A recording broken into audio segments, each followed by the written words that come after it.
I'm delighted to welcome today, all the way from North Carolina, Gary Miles, who is, I would say, a veteran attorney. You've been around for a few years, Gary, and you've been, I think you're the longest serving managing partner that I've ever come across. So tell us about your legal career, shall we say? Sure, Elaine, thank you very much for letting me join you. I just love the work you do. So I became an attorney in 1978. I clerked in federal court here, which is somewhat of a plum job and opens the door to going most anywhere. I returned to a small law firm where I worked in law school, not a traditional path. I then left there to join a litigation firm because I wanted to be a trial attorney. I went there July 9, 1982.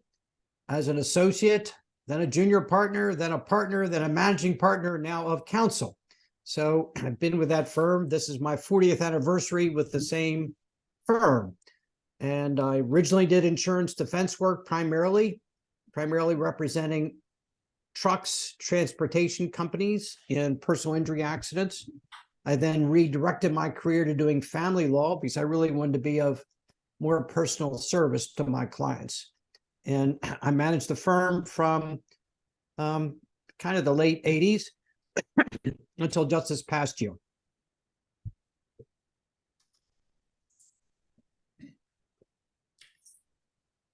So are you fully retired now, Gary? I am not fully retired. I have a reduced role with my firm. I triage the new cases. I do business development. I mentor my son, who was my partner and is now the member of the firm and our associate. And I go back to Maryland to try cases. I've tried a lot of cases during my career. And for certain cases, I go back and try them in court.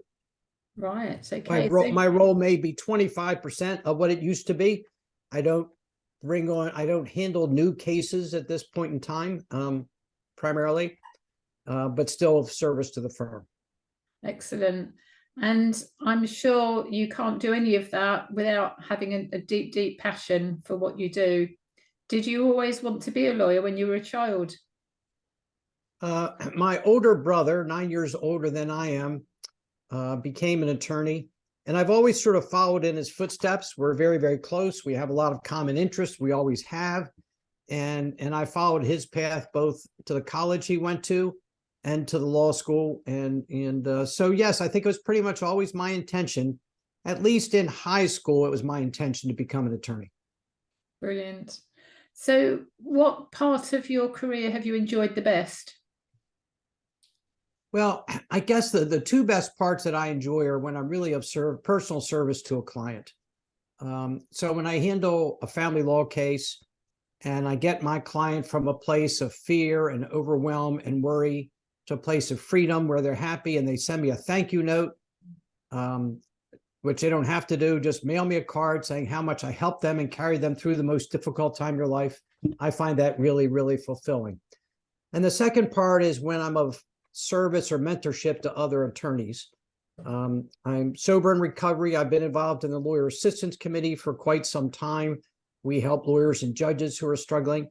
And when I've had an opportunity to help a lawyer who's in a bad place or a judge transform their life and their career, I find that particularly fulfilling. That's very commendable. So you mentioned you've been sober for 30 years. What brought that on? I mean, did you wake up one day and thought, I'm drinking a bit too much? How did that sort itself out? Well, it's not quite that easy. One who struggles with alcoholism just doesn't wake up one day and decide, I'm going to try something different. But there's a compilation of very challenging life experiences that were a consequence of what I was doing that brought me to the place where I thought I had no other choice. And really the rest is, I've just been very blessed to have that removed from me and to be able to live the life that I do today. Marvelous. And gratitude is a big part of all of our lives, isn't it? Gratitude is a huge part of my life. I think there are times I fall into what I call stinky thinking, where people aren't treating me the way I think they should treat me, or I'm not receiving what I think I should receive, or when I want to play golf and it's raining and I'm angry, all that stupid stuff. And then I just have to remember all I have to be grateful for. And I have so much to be grateful for. I just have to maintain my focus on that.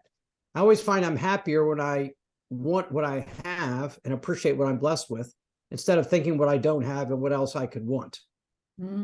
Absolutely. With so many people whinge and moan and groan, and then without realizing that they've actually got everything they need right by themselves. So I was going to ask you how you relax amongst all of this busy life that you have. You mentioned golf. Yes, I played golf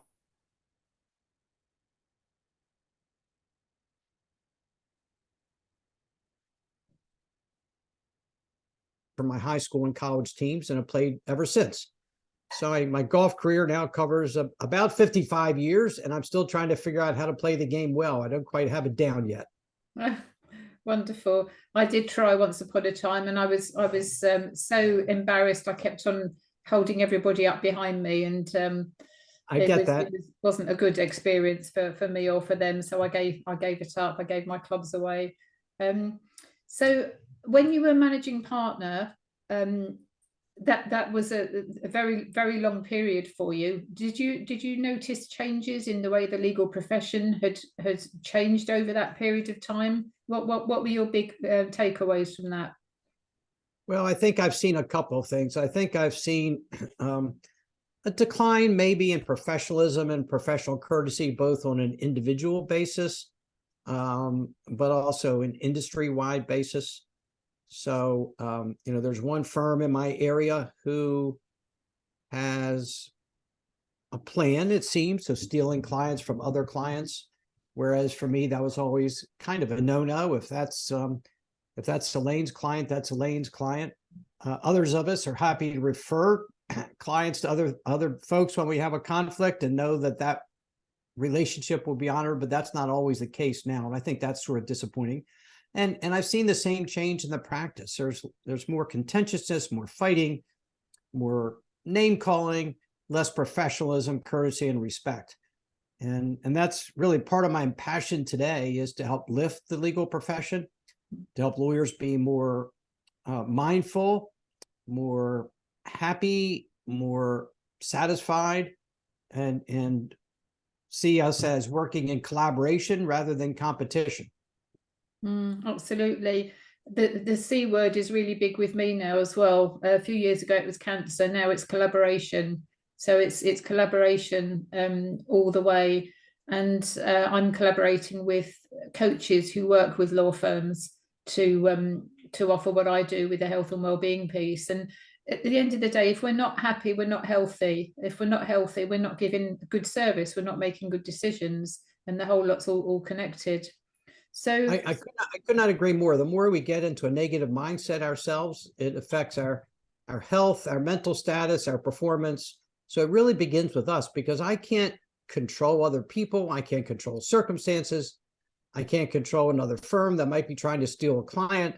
The only thing I can really control are my thoughts and my actions. And when things frustrate me, I try to not let them, but think about, how do I want to respond to that? What's my next best step? Yeah, absolutely. And taking a step back. So often, particularly I've found with litigators who are just wanting to prove themselves, they've got to win, for all, we have a saying in England, for all the tea in China, they've got to win.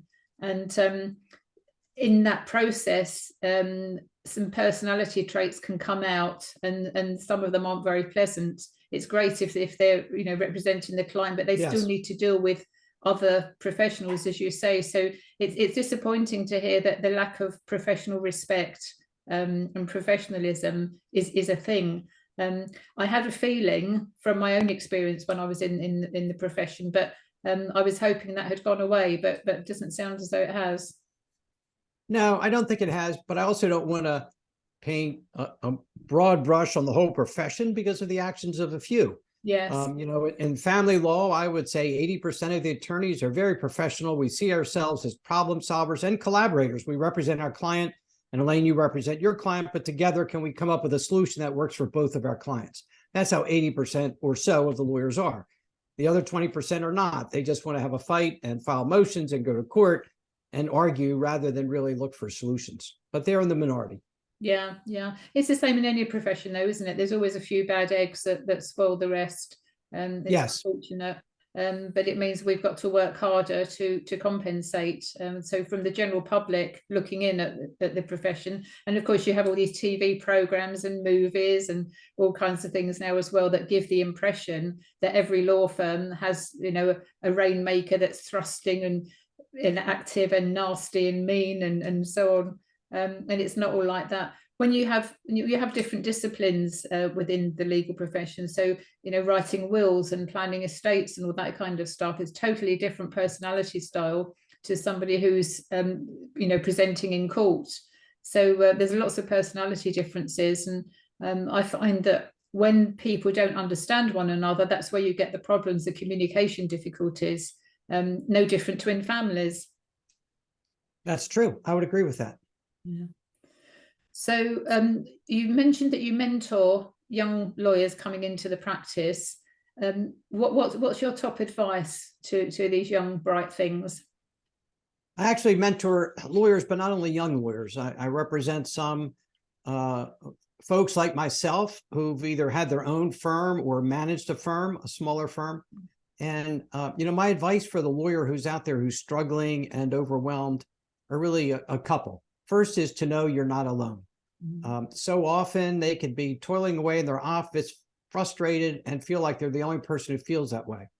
And the second is to ask for support, whether it's from a trusted associate in the same firm, whether it's from a family member, whether it's from a healthcare professional, whether it's from a coach like you or me.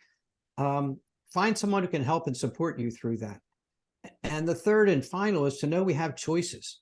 Sometimes we feel stuck. We chose to be in a firm and we're there and we're stuck, but we always have choices about what we do and where we do it. Sometimes we just might not be sitting on the right seat on the bus. Maybe there's a better place for us than where we are. So that would be my advice. Know you're not alone, ask for support, and know you're empowered to make your own choices. Wise words. I think a lot of people, though, particularly younger ones, they seem to have their life mapped out. They know at what age they're going to be living in a certain style of house, driving a certain type of car with a certain salary, etc., etc. And it seems that you know, they're kind of on that path, and that's the end of it. Whereas we've got now more choices because of the virtual world that we live in. What's your view on the virtual law firms that are popping up? Well, it's an interesting process, and I think it probably works very, very well for them. Me being more mature, it's never been I actually started practicing law when we hardly had computers and didn't have cell phones. So I would have to mail somebody a letter, actually put it in the postal service to get something to them. And that took, you know, a week or two till we get a response. So we did so much work by phone.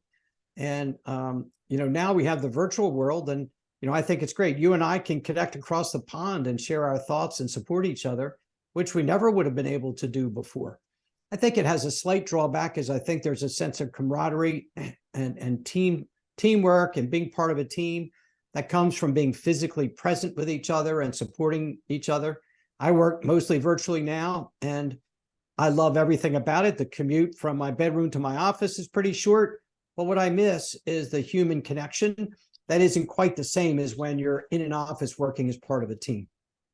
Absolutely. So you don't go into the office very often these days. You're mostly virtual, are you? Yes, because I live in a different state. I'm about 6 hours from my law office. So when I go there, it's normally for purposes of handling a contested trial. I don't go back for scheduling conferences and simple matters, but only for more extended trials. Right. Yeah, that makes sense. How do you manage family life amongst all this? Because I believe you've got a whole tribe of children and grandchildren these days. How does that work? So I'm married. It's my second marriage, and between my wife and me, we have 5 adult children. We have 5 grandchildren and counting, ranging from ages 5 to 8. Wonderful grandchildren. You know, we don't live around them, sadly. Couple live in Louisville, Kentucky, which is 8 or 9 hours away. The others live in Maryland. So we mostly connect with them virtually through FaceTime and the like, but head to Kentucky or head to Maryland to visit with them personally. So I have a bit of real freedom in my day. And when I moved to North Carolina and downsized from the practice role, that's why I decided, because I have such a commitment to the legal profession and to lawyers individually, to really help to mentor them and support them in their journey as you do. Wonderful. Do your family look like they're going to be following in your footsteps as you did in your brothers? Are they going to come in? You mentioned your son. My son was my law partner. He's now my boss. So he did. But the others, no, they're in different fields. 2 are in education and 2 are in other fields.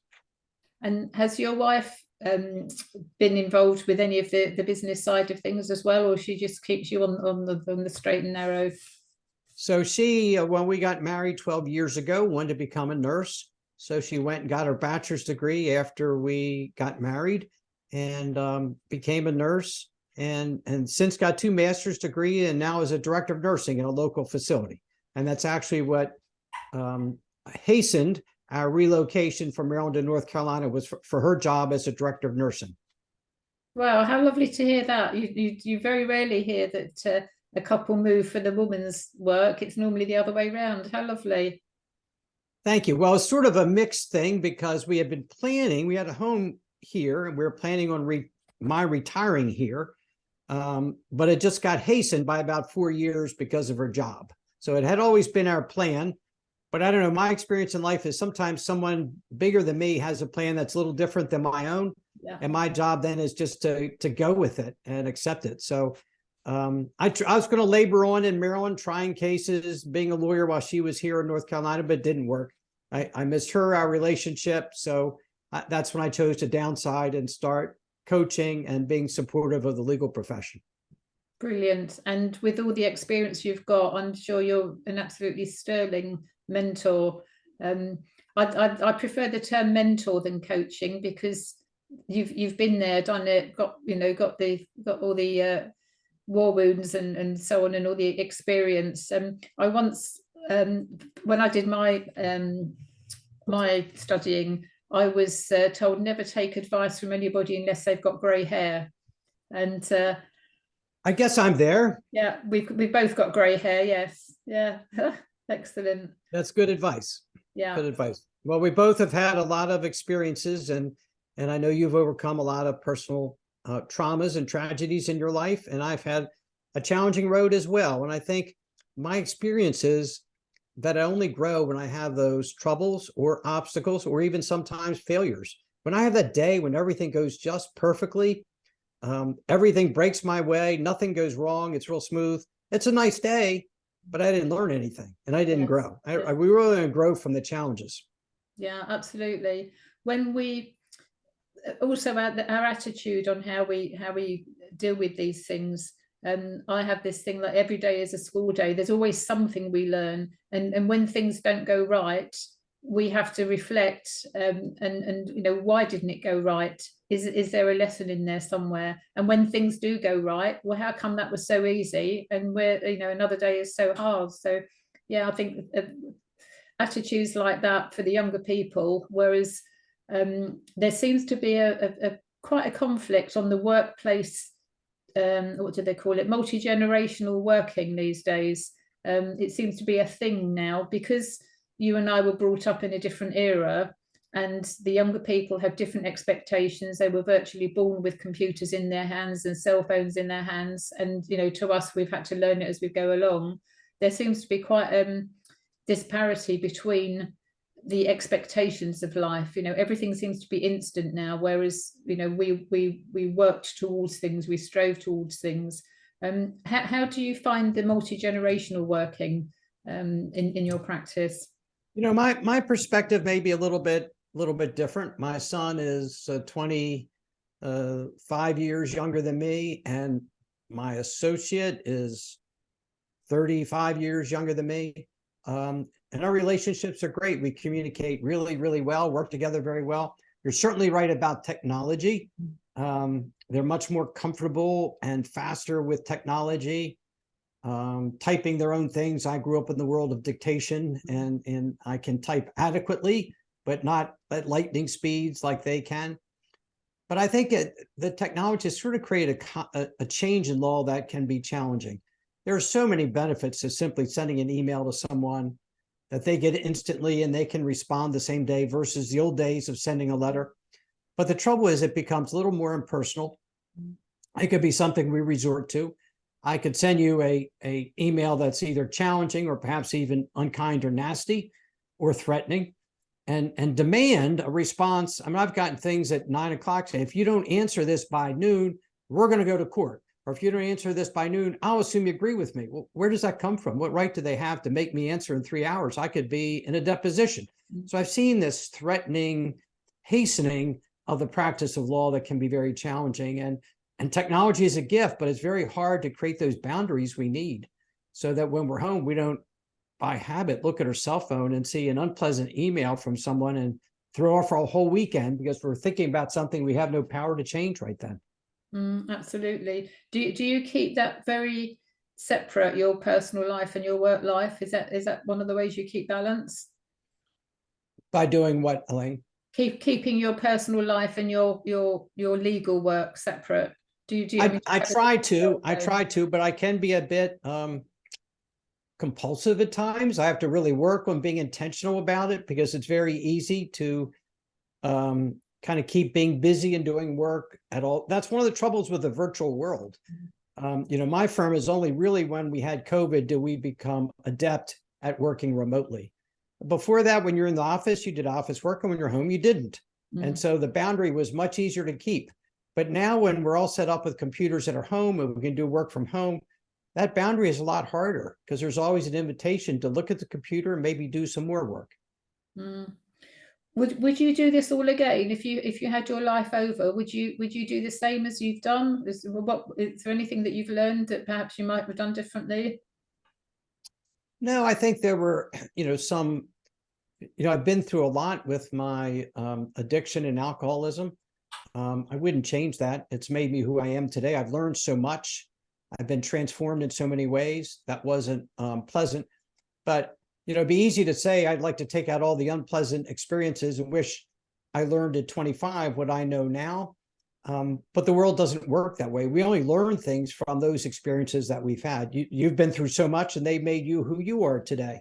And what I've been through has fashioned me to have the skill set and the experiences that I have. All those experiences that were difficult, that I had struggled with perfectionism and people pleasing and imposter syndrome, all those sorts of things.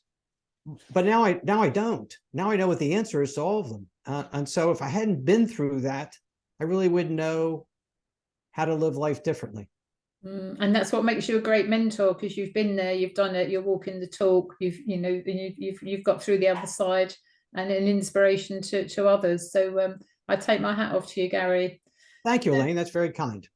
Any last words before we finish up? Anything that we've not covered yet that you want to talk about? No, I just want to kind of say to any attorneys who are listening that this is a tough field. And so much of it comes from what thoughts go through our head. If we think we have a nasty partner, we go to work with that attitude, we've already sapped our energy.